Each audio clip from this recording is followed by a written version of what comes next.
Hello. This is my this is my ethics assignment video. I will be focusing on chapter 17 out of our media ethics at work book. So, chapter 17 is labeled "Please Don't Use the Video, the Case of the Fatal Accident."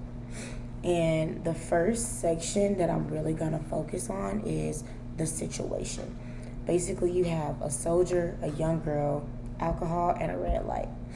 So in El Paso, Texas, a 19-year-old girl was sitting at a red light early morning on December 29th. She was just sitting there waiting for the red light to change green so she could go, as we all would do, sit under red light. So next thing you know, no one would be expecting this, but it happened to her. A soldier, as stated, who was part of the situation, was going at least 60 miles per hour and crashed into the back of her car and another person next to her, pushing them through the red light. So the police charged him with intoxicated manslaughter because he had a blood alcohol count of 0.27, and that is more than 3 times the legal limit of the blood alcohol count. A year and a half later, his lawyer argued that he suffered from post-traumatic stress disorder, which is why I guess they're saying he was intoxicated, and that's why he went through the red light the way he did. But nevertheless, the whole point of this chapter is the video being publicly given to the jurors, like in court.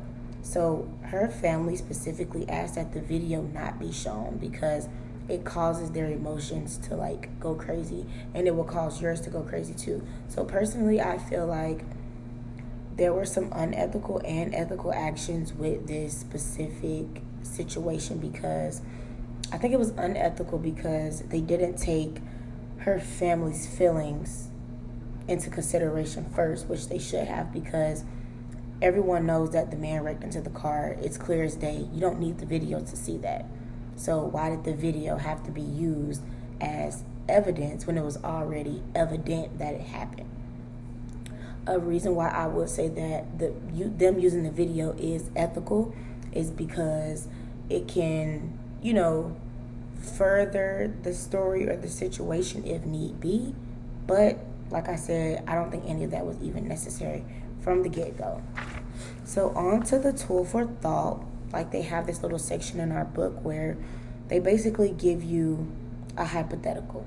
So it says, when doctors take the Hippocratic oath, they begin by reciting, "First, do no harm."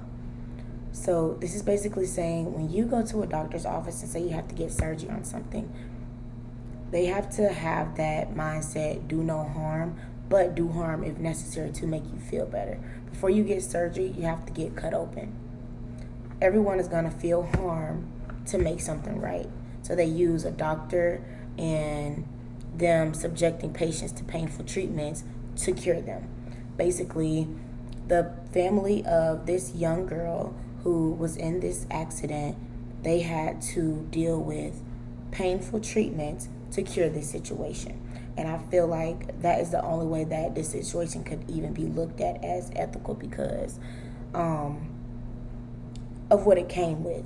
Them even giving the video to the news, they were basically saying that since no one was physically seen in the video, it wouldn't really matter.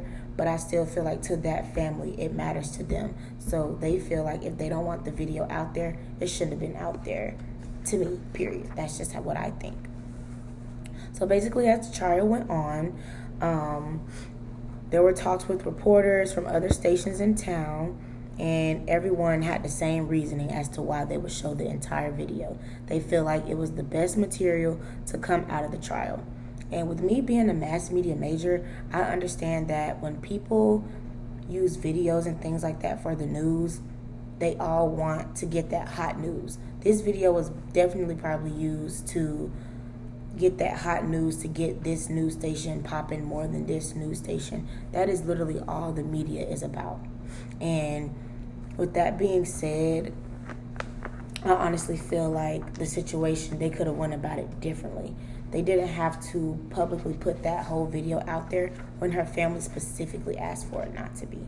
So another another hypothetical I could give based on this situation would be if, say, I got into a car accident and I was the reason, I caused that accident, and I'm like a top-notch famous news anchor, but I caused the accident. Even though I wasn't under the influence or anything, I caused a traumatic accident that caused someone to be hospitalized. I personally, as the one causing the accident, I wouldn't want it publicly posted anywhere. But me being a news anchor, I already know what's gonna go down with other reporters posting posting the video to their news stations, and once they get that okay to post that video, they're gonna post it, and there will be nothing more, nothing less to say about it. So I'm pretty much over my time, so I'm gonna wrap it up, and yeah.